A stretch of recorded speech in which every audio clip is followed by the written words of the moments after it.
नमस्कार माझ्या मैत्रिणींनो. आज म्हणलं चला कारल्याची रेसिपी टाकाव. मग ते करत असतानाच चला म्हणलं संध्याकाळचा स्वयंपाक करून घ्यावं.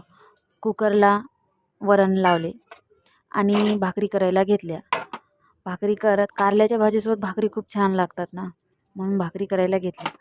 भाकरी करता करता मग मस्त कुकरच्या 2-3 शिट्या झाल्या, पण भाकरी पण झाल्या. मग भाकरी केल्याच्या नंतर चला म्हणलं लगेच वरण करून घ्यायचं. स्वयंपाक करायला काहीच वेळ लागत नाही, फक्त करायचा काय ते माहीत पाहिजे आपल्याला. हां, मग लगेच वरणाला फोडणी दिली छान. आणि वरण झाल्याच्या नंतर लगेच त्याच कुकरमध्ये थोडासा भात टाकला. भात करून झाला, टाकणं झाला की लगेच मग कारल्याची भाजी करायला घेतली. कांदा, थोडासा लसूण टाकून मस्त